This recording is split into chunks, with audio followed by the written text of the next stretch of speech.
This is Only the Strong Survive, a podcast powered by Con Media, where we dive deep into the world of business, leadership, and innovation. I'm your host, Dan Con, and I'm honored to have you join us today. So let's get ready to learn some survival skills together. Hey, everybody. Welcome back to Only the Strong Survive. I'm your host, Dan Con, and we have a really special guest for you today. I am honored to have Corky Coker, one of the really most well-known, well-respected, eminent members of the automotive aftermarket.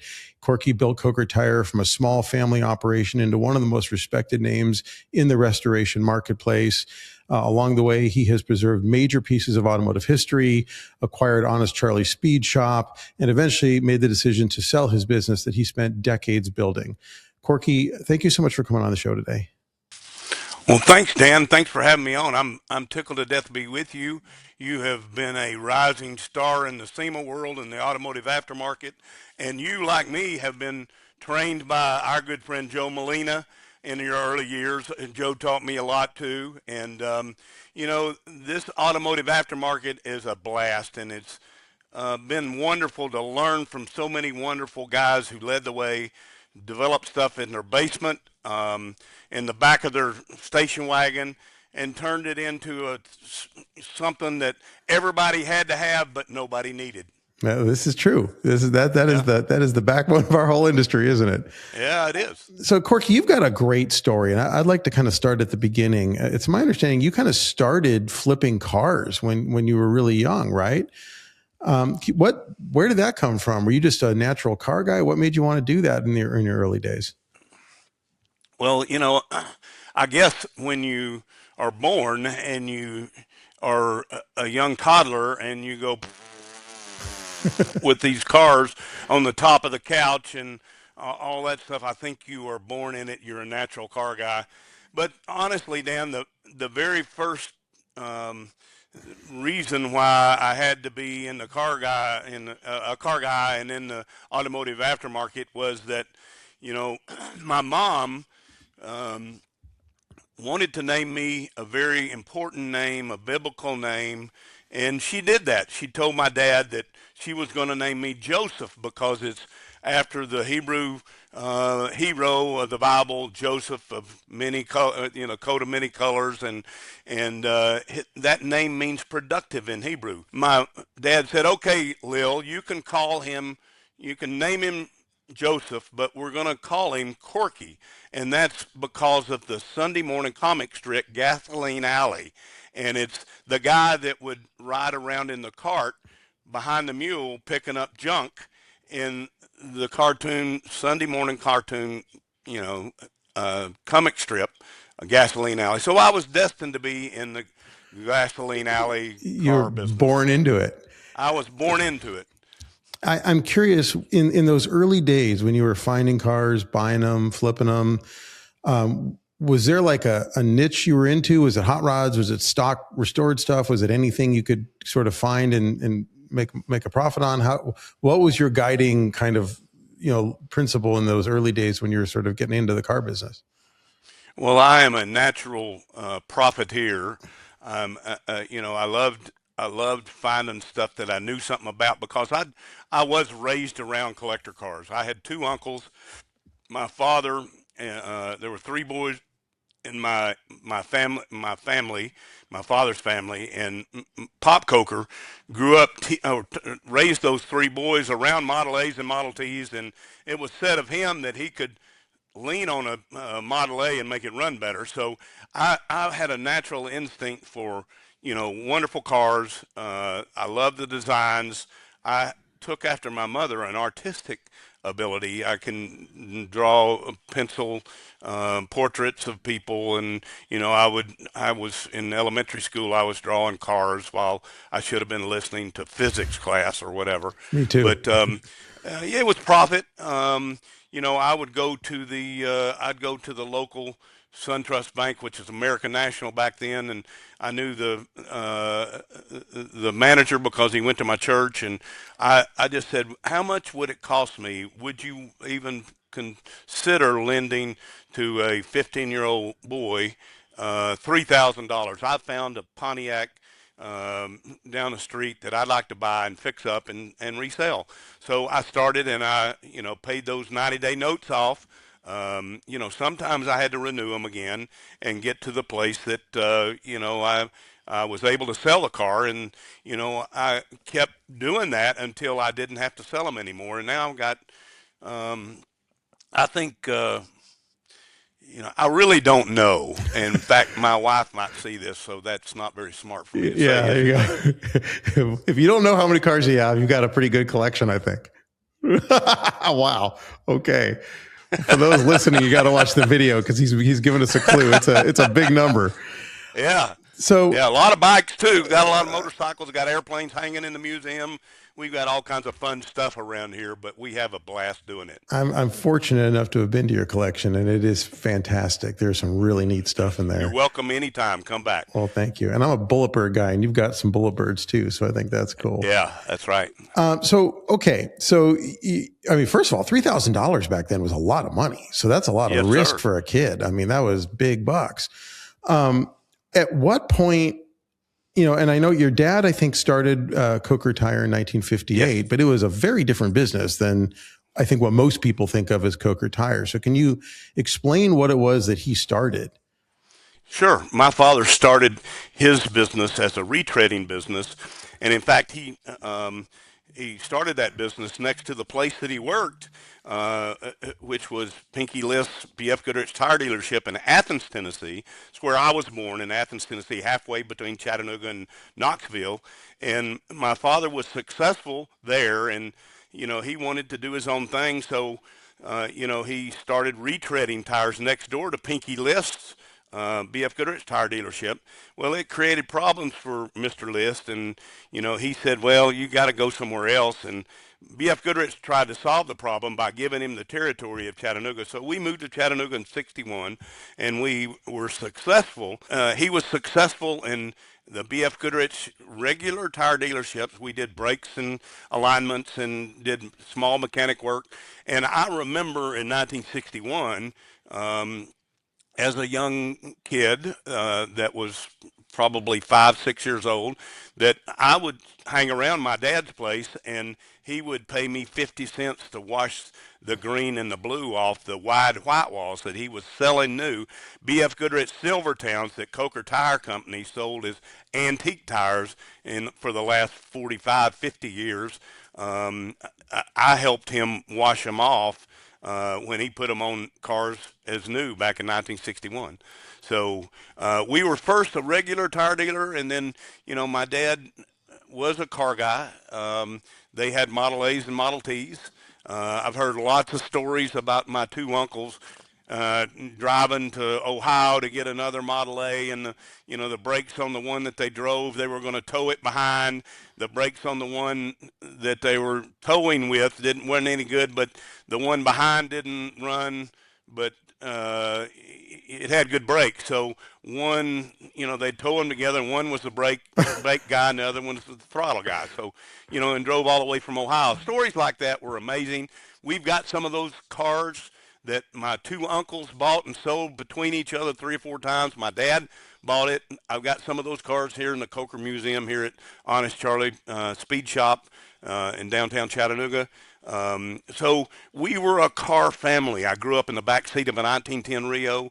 My father's tire business developed us to a place that he, was collecting cars and was always around cars. And so, all of his friends and car guys would come to him and say, hey, we need tires for this 1910 Stearns, or we need Model A tires. So my dad started looking, and he found some production in South America, a Goodyear brand, and he made a relationship with Ann Klein and named the company that moved from Pettit Jean Attractions in Morrilton, Arkansas, moved it to not Hershey, but Lancaster, Pennsylvania, named it Universal. They produced tires. That partnership came apart.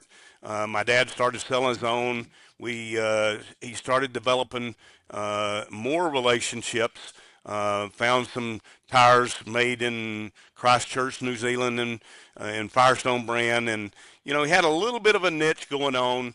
And then I graduated high school and I went to college. I was going to be a veterinarian, but my dad, about second, third year in, he said, "Look, I'm tired of you making all B's in college. You're specializing and making all B's, banjos, babes, and beer. Like, get your butt home. You're going to start selling tires." And he said, "Here, start, working on this niche part of the business, the antique division, which was about 5% of our business." And I took it from that point. And he told me, I remember very vividly telling me, Dan, that there's only one show you need to go to, son. You need to go to Hershey, Pennsylvania, the first week of October every year, and that's all you'll need to do, and the business will grow. And I didn't believe him at that point in time. Of course, I was a teenager, and I, of course, as you know, majored in banjo, beer, and babes. So I was pretty wild, and I had my own head, and I thought, well, I'm going to show him.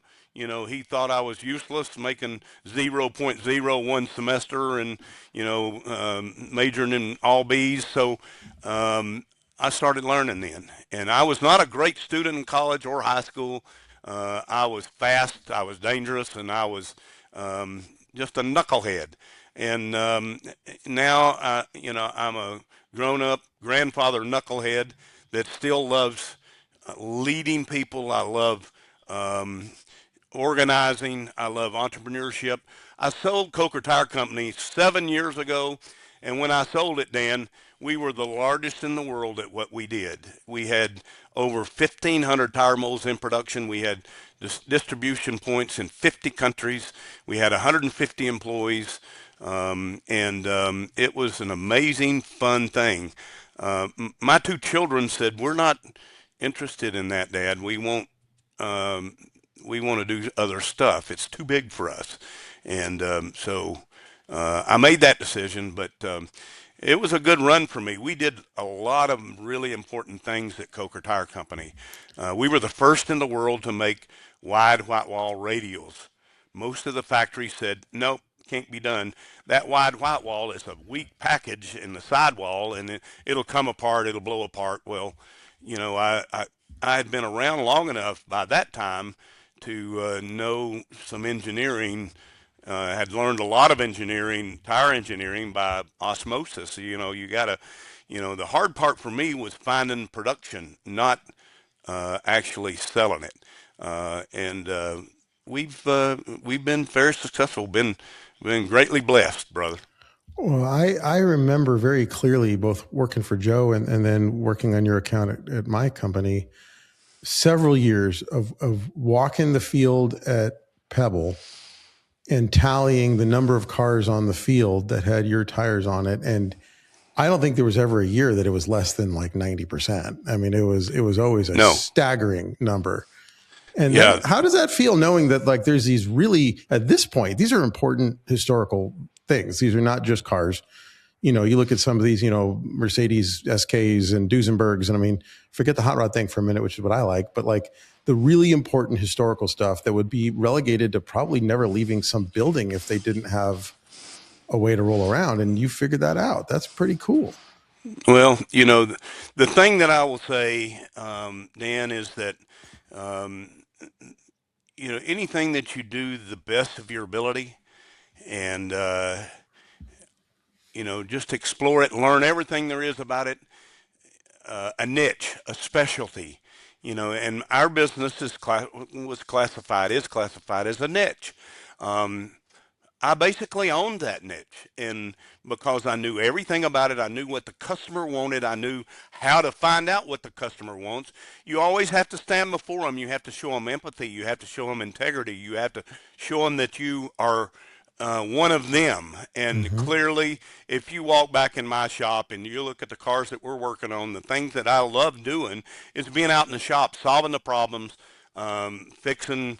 I'm building tires for a Gatlin cannon right now. A guy that wood wheels. He machined the axles, and we're building wood wheels. So I love solving problems like that. But when you do what you love, then you'll never work a day in your life.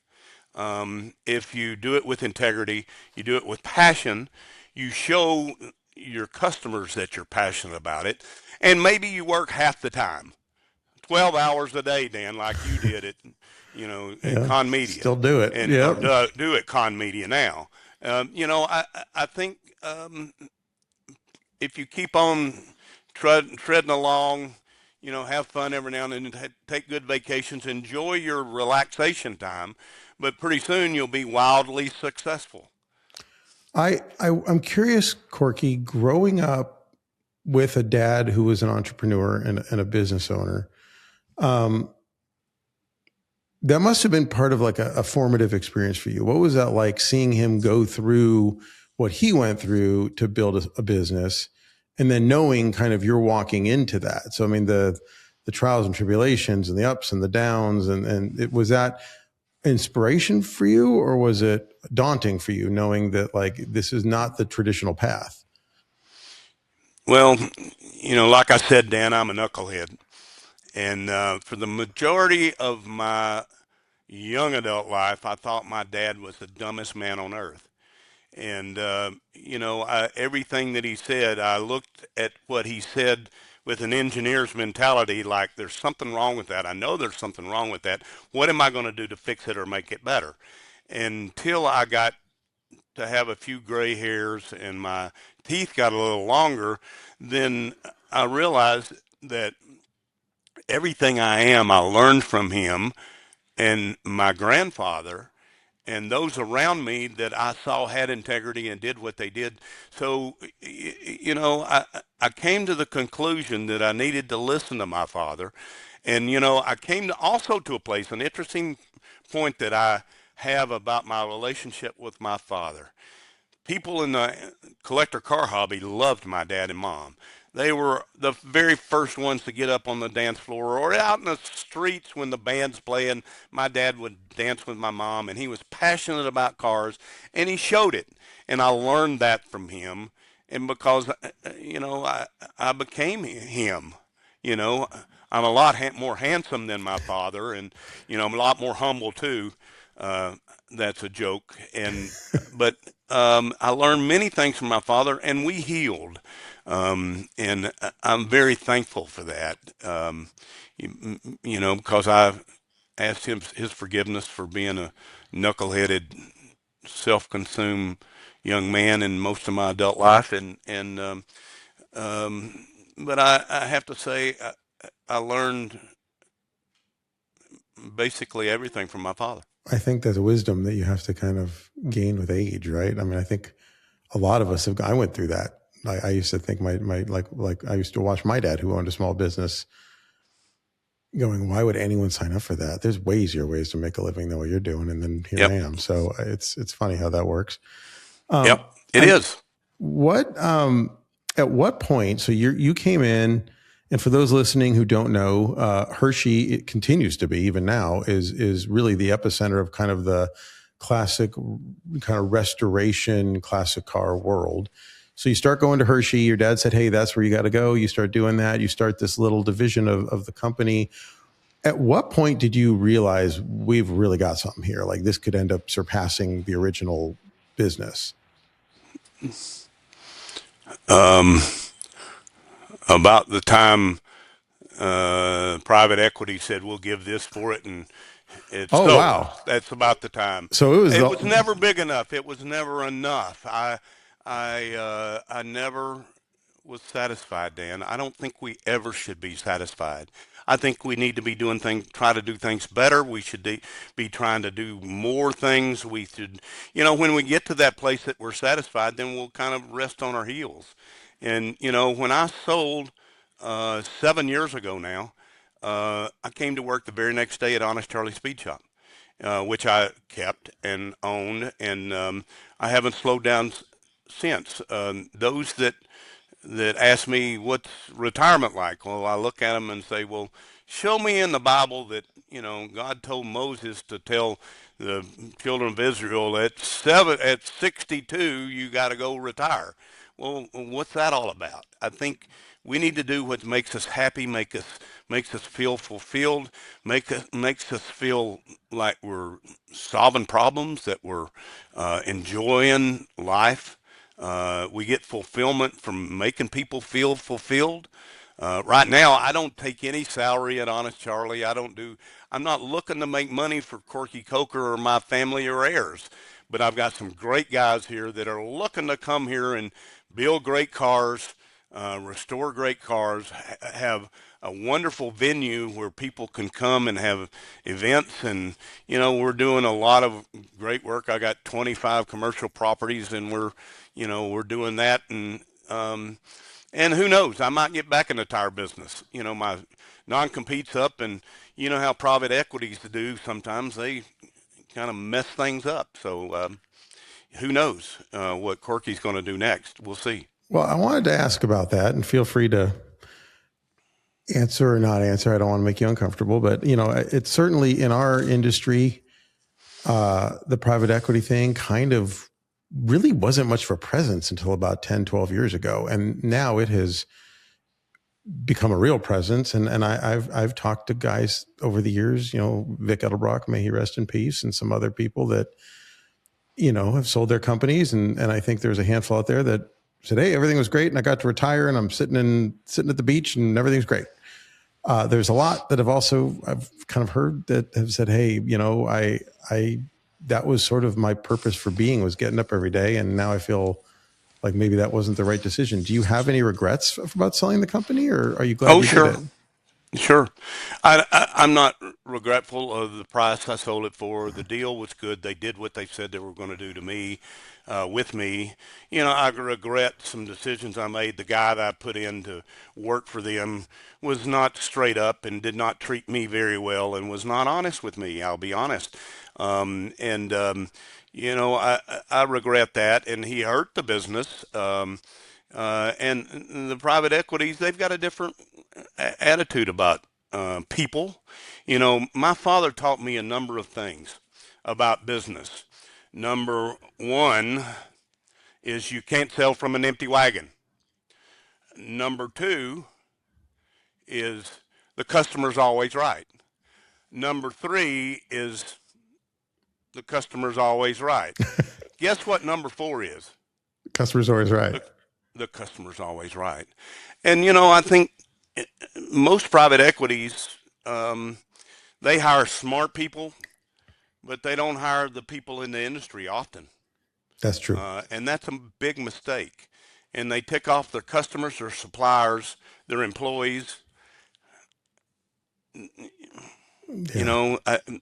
That's their dilemma. Now they've come into our industry and they've paid a lot of money, and the entrepreneurs, the first generation, the second generation. I'm actually second, but I built the collector Right. car portion of our business. The regular retail business went away 25 years ago, and we focused on the collector car business. And we were the first in the world to do licenses with the big manufacturers. We had a license agreement with BF Goodrich, Uniroyal, with Firestone, Michelin, and then we had a number of trademarks ourselves. So it was a great business, and I'm thankful for it. God blessed us because we honored Him with our business. It wasn't about just having a profit.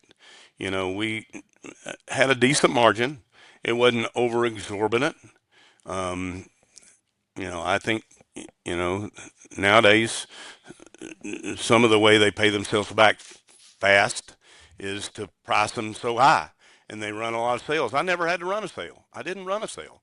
I was reasonable, and I, backed things up with service. I think the things that people are attracted to make a business survive. And, only the strong survive. Somebody said that. I don't know. Yeah. But That's right. it's true. And the strong in your courage and your principles, your integrity, your passion, um, those things last. And even through sale, you've heard that the whole story about, people sold a business and then they bought it back at 10 cents on a dollar. It's my child. I raised the child from a very, small startup. And it hurts to see customers disenfranchised. That's That yeah. that's what hurts me the most. Well, I would guess that over the years, because you are such a car guy and you are such a member of the community, I mean, I've seen you interact at the Great Race with, racers and families that come back every year. And I assume you've probably developed a lot of really personal friendships with a lot of your customers all over the country or even all over the world. So Car guys are the best people in the world. They'll do anything for you. When we started in the business, Dan, somebody would call me and say, "Hey, I need some Model T tires, and if you could ship them to our family place right outside of Louisville." I said, "Okay, sir, just give me your name and address. Cassius Clay, 1237 Henderson Drive, Louisville, Kentucky." And I had calls like that all the time. We'd ship them to them. They'd send a check, and uh, just amazing. But as the business progressed, and charge cards, that sort of thing. But um, we built a business based on relationships. I was involved in bringing the collector car industry to SEMA mhm. with a friend of mine, and he and I approached SEMA and said, "Hey, we've got this whole industry, and we're trying to legitimize ourselves. We have businesses that serve it. We make the parts, we make the tires, we make the upholstery kits, we make all this stuff. We have car shows, and we think SEMA is it. We need, you to represent us and help us grow and legitimize us." And we did that, and that was probably in the early '90s, late '80s maybe. And we did that. Jim Worth and I did that Mhm. from up in Ohio, and um, with that we became more legitimate. I learned a lot from seminars at SEMA. I learned a lot from the leaders at SEMA that had gone before me. The Vic Edelbrock was a friend of mine, and it was an amazing deal. My father, through the years, uh, attached himself to the Antique Automobile Club of America and the Horseless Carriage Club of America, and he became president of the AACA. He was president in 1972, and became friends with everybody. And he never left that. He toured with them forever, and it's you need to believe in what you do. Always do what you say what you mean what you say, and do what you say. And my father taught me about that. He only really scolded me once. He said, "Son, I see your margins. You're slipping a little bit," because my dad never gave me a raise, Dan.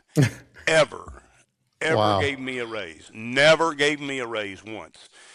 I think I made $859.25 per month for all of my life. But don't feel sorry for me. He gave me a percentage of the gross sales, and he said, "Now, I ain't stupid, son. I know that you can make more gross sales by lowering the margin. And if the margin gets low, I'm going to come and I'm gonna scold you, and I might kick your butt. And because you're doing it at our family's expense in order to get the big, you know, percentage check at the end of the month." And so he did, and I learned that. And the margins that we got throughout the rest of my years, he said that to me once, and never had to say it again. And but we should not back up to making a decent profit. No. As long as you serve it, as long as you stand behind your product, have empathy when a customer has a problem, solve your problem, because three things: customer's always right, customer's always right.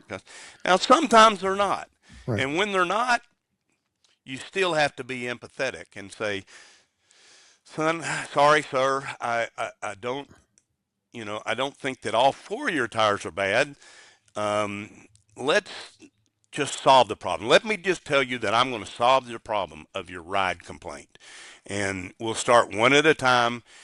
Show me the run out on this tire or whatever, and then the run out on the other one. Let me send you this one, and let's put that on it, and we'll see if that solves the problem. And you'd be surprised how many times they say, what I appreciate about you is you're willing to solve the problem. And I just angry when I said, you got to replace them all or I'm going to sue you or something. So we have to have empathy. We have to be courteous. We got to serve people too, to work hard and serve with integrity. Uh, that's a little bit of, I think that's a description of love, actually. I agree. Yeah. I'm curious. So I grew up in a car family, and my dad was a hot rodder, but my grandpa was a Model A guy, and he was born in the very early 20s, and so to him as a Depression era kid, hot rodding was like wasteful. Like, why would you modify something that Henry Ford built the right way? So he had Model A's. When he died, he had a 37 Ford Slantback, and he had your tires. This is like in the 80s. He was buying your Yeah. stuff. Yeah. And I remember then, like, he'd have the catalog, but something happened between then and like the early 2000s where it seems like Coker Tire just took off like a rocket ship. And, all of a sudden you've got red lines, you've got product for the 60s era stuff. As the business really started to scale and to really pick up steam, what was that like? And what were the challenges you faced, or were there any challenges, or was it just sort of smooth sailing and you just grew and grew? Oh, with any growth, Dan, there's always problems that come up and crop up. What I found was the hardest part of making Coker Tire Company a success was sourcing product. We developed product at great places, and we became partners with our suppliers. And that's what some of the private equity folks don't get. They go and hire buyers from big, large corporations, and they believe that everything is a commodity product, and you go and you try to save 5 cents here or whatever. And, we develop relationships to begin with. So, with our suppliers. So I was able to get on the production schedules. We always, at any one given time, we had as many as 200 products on the development list. And I was always pushing the envelope. I still got ideas about stuff uh, that could be done in the collector car hobby, in the hot rod movement. Recently, by the way, I took an idea that I had that because I developed a radial tire for hot rods that was available in 20-inch, 21-inch, 18s, 19s, and big cross sections, nice matching tread designs with down to a 515 or 516. So you had a big and a little, tall and skinny. Well, that's the way, folks like your father did and in the 50s Mm-hmm. and such. They just went and bought a big tire, and then they tried to find one that looked like it. But I solved that problem. Then we started selling nice steel wheels. We bought a couple steel wheel companies, and we started putting them together. And so we did tire and wheel combinations, and that just exploded. But always in the meantime, giving back to the community of the collector car market. But what I was going to tell you about that big and little, tall and skinny, we developed a new award that we just gave out at the Triple Crown of hot rodding. It's called the Best Hot Rod Stance Award, and it's a statue done in bronze of moi standing next to a big and little, tall and skinny, right next to me, and it's got the old style sport radial tread design that I designed back in the early 2000s. And I've got some about 8 feet from me on my hot rod right now, so oh, do you? I'm well Yeah, well aware of the product. Those are the best tires because you can drive them on freeway speeds, and you don't catch the bumps in the road and it pull your car this way or pull your car that way. It just glides right over them, and it makes it where you can drive the car instead of the car driving you. But this award, we'll give one of these out at the Grand National Roadster Show. But it's an amazing award, completely bronze. But it looks like another guy that's standing in a statue with a tire. You might know who that is, but this award is Sort of, his name might start with a similar. W. Yeah, Yeah. yeah, Okay. it does. Yeah. And this one starts with a C. There you go. I like it. Yep. How as you grew the company and you grew the product line and you grew the kind of year range of vehicles you were designing product for, how do you maintain quality? How do you find new suppliers and vendors, and how do you scale at the rate that you scaled for so many years and keep the reputation that you had all those years decades and decades of a sterling reputation? How do you do that? Well, you always have to be fair, and you got to remember that this stuff is made by man, or man touches it or presses the button, and he designs the formulas, and so there's going to be mistakes made. I had a really wonderful guy that whose name was Michelin, and he told me, and he said, Corky, he said, you know, quality doesn't cost, it pays. So if you think about that, Dan, quality doesn't cost, it pays. So the pursuit of the best you can do pays. People look for it. People, and then when they desire it, and they will tell others about it. When you have a problem with a product and you don't handle it, that guy will tell 7 people. If you have a product that's wonderful, maybe you might be on a podcast with a guy and says, "Hey, I've got these out on my hot rod right now, and I love them." Yeah, Right out here, right out there. that's right. So, quality does count, and it does pay, and I'm thankful for that. I love that. Let's change gears for a second. Tell us a little bit for those who don't know, what's Honest Charlie Speed Shop? What was it? What drew you to it? And why did you decide I need to sort of acquire this and preserve this? Well, my family grew up in a very hardcore collector car business, in the collector car hobby. And, when I came back from college, I didn't have hot rods. My dad didn't believe in hot rods like your grandfather did, but my dad would see me bring home a 55 Chevrolet that I borrowed money at an American National Bank, and I fixed it up and sold it. He said, "What are you messing around with those used cars for?" And,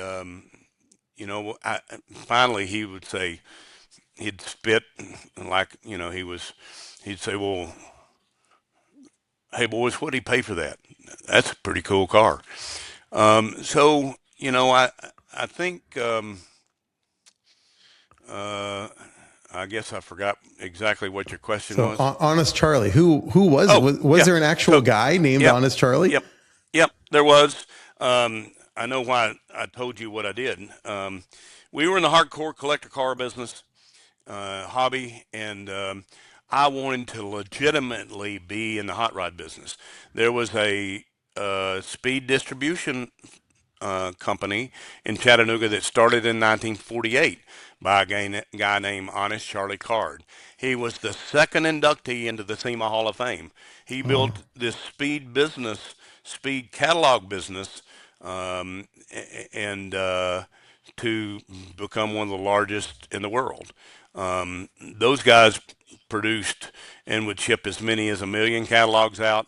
Just about anybody that's anybody from the Southeast that grew up and became, a member of the automotive aftermarket came through or were impacted by Honest Charlie Speed Shop.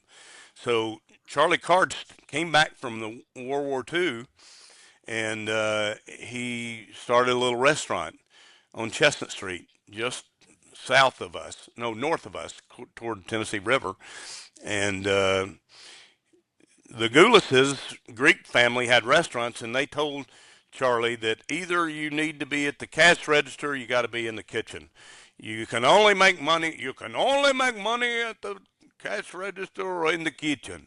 And so Charlie decided that he would be in the kitchen because he had done some cooking in the service, and so he put a cigar box on the front counter, and because he did a blue plate special, which was a meat and three, um, and it was probably $1.25 in 1946, 47, after World War II.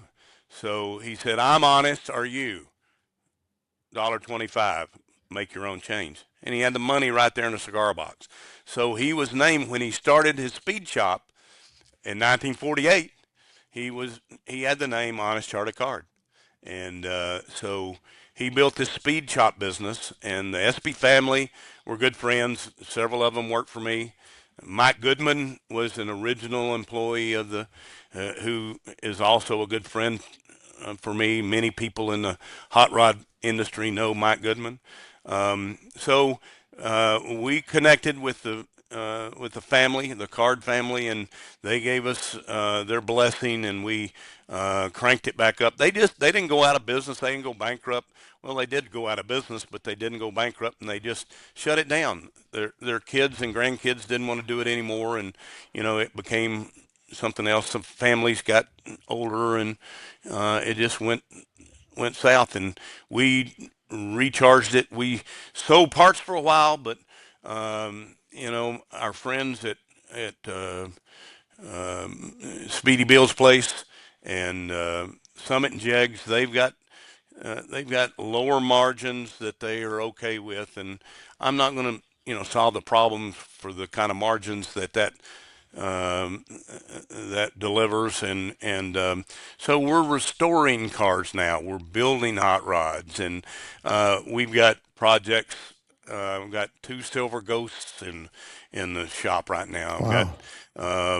We've got body work to do. We're finishing a 1922 Duesenberg Indianapolis race car that's a tribute to Babe Stapp that raced in 1930, and that will probably be at Amelia Island and on the field at Amelia Island soon. So I'm having a blast doing what I'm doing now, Dan, and it's because Honest Charlie delivered that, and we just kind of evolved. And my son Cameron was here with me until he tragically died 4.5 years ago, and he just said, "Dad, we got to get out of selling the parts business. We're spending 30 minutes on the phone with a guy solving his problem, and then he goes to Summit and buys it. It's okay. I'm not angry with that.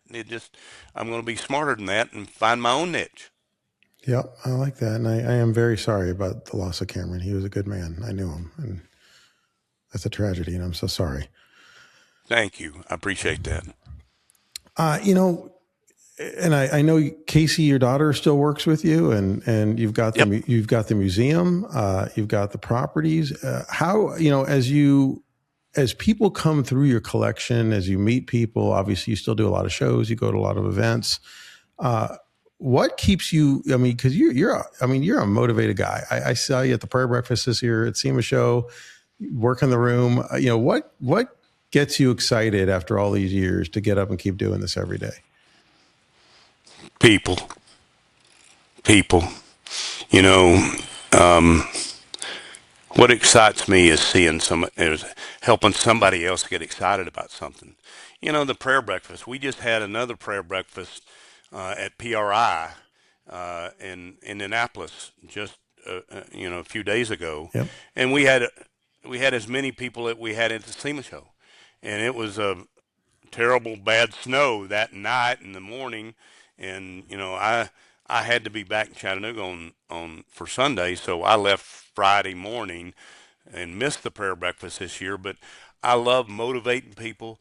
I love seeing people smile. I love solving problems. Um, I love sharing my faith with those that are interested. Honestly, you know, I've been blessed by God so much. Even in my grief and losing a son, I realized that God gave me his little 3-month-old baby boy when he went to heaven, when Cameron went to heaven. And with that, I've got I got my son with me all the time because he is the splitting personality of Cameron. He is a little uh, OCD probably. I can see him walk in and he'll open doors and close doors. He puts his hand on his hip just like Cameron did. And, I'm so blessed. And, what we can do with what God does with our grief is amazing. And, you know, there's another couple that came across us one time that says, we lost our son. And when I get to heaven, I'm going to tell that man upstairs something. And I said, I feel it. I get it. I get it. But, when I get to heaven, if I can raise my face off the floor of heaven, which is, the pavement of heaven, which is all gold, I'm going to look up and I'm going to say, holy, holy, holy, Lord God Almighty, maker of heaven and earth. I give you praise. I have come into this world naked and I'm going to go out naked. What I do with what I have had and what I've done with this mind and this heart should be about glorifying Him, moving everybody every day closer to Jesus, and doing well with the business mind that you have. I think a lot of business people, Dan Kahn, if they would just remember this one word I'm going to give you, the word is filtrate. Okay. Filtrate is the short for Philippians 4:8, and it's where the Apostle Paul is telling his brothers at the church of Philippi about how the mind is the filter for the heart, but out of the heart comes the well springs of life, and it comes with the love that you have for serving your customers, your employees, and you can be a good leader if you love people. And in that verse it says, finally, brethren, whatever is true, whatever is honorable, whatever is of good repute, whatever is, I can't remember, there's 8 right now. Focus on these things, and the peace of God that, He gives you will fill your heart and minds. So, what that means is if you focus your brain on good stuff, good repute, honorable, whatever is lovely, those things, then you keep all the crap that comes in our mind. We can't help some of the things that come into our mind, anger, envy, but whether it moves to our heart or not is our responsibility. And we can move people if we have those things in our heart.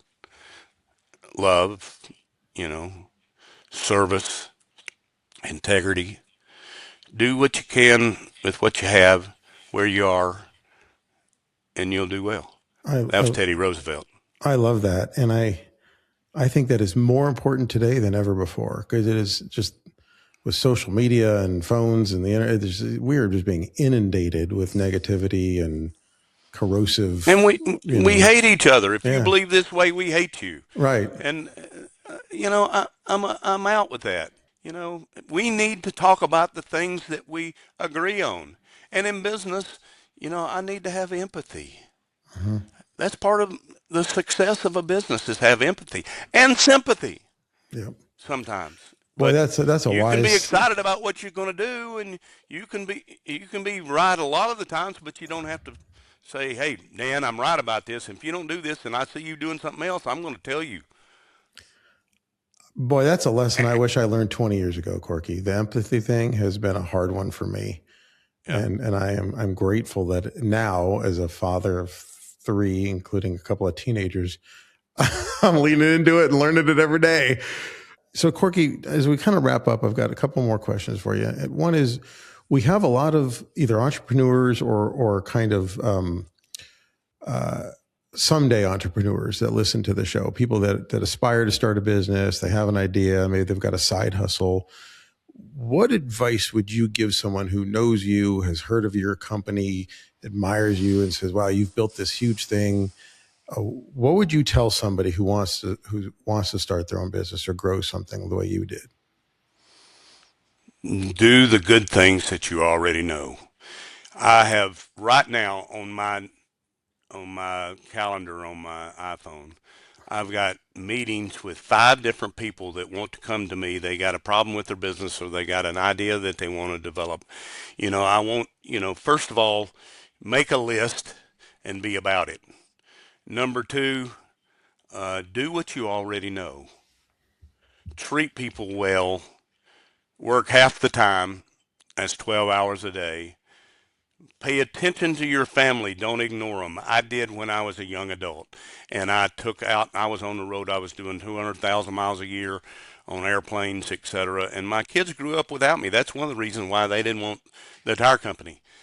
But that was God's grace for me too, by the way, side note, because I sold in November of 18 and the market just started declining somewhat. COVID happened, and it hadn't been the same since. I would also tell them that make a pro. Any of your decisions, make a pro and a con list, and write your pros down and write your cons down. Ask somebody their advice.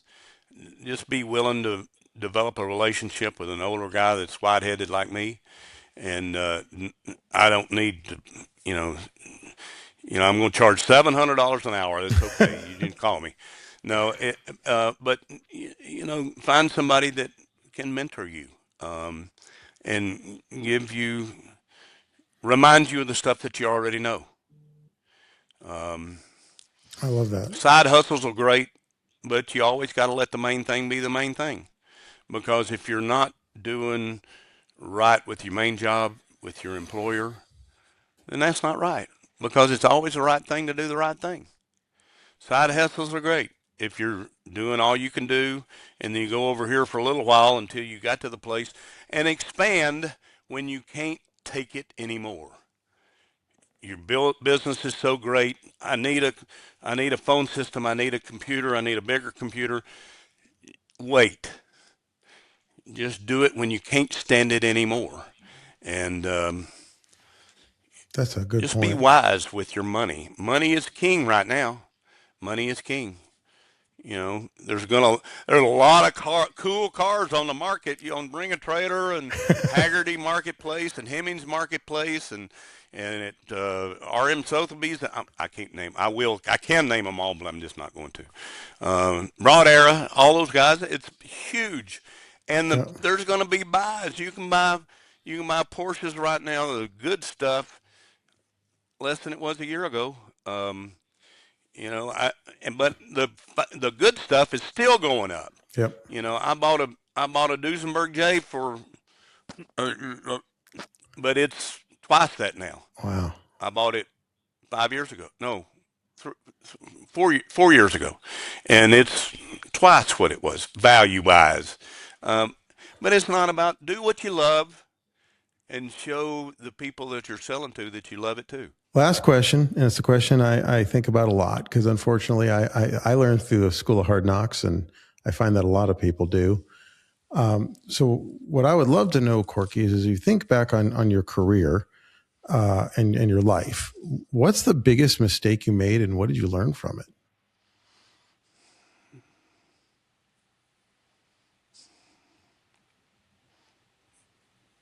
It's not about you, Corky. It's not about you. Remember that who you are, and don't believe your own spin. And because if you do believe your own spin, you're lying to yourself. We're all frail, and we tend to make mistakes personally with those that we love, and we often hurt those that we love the most, that are closest to us. And those are mistakes that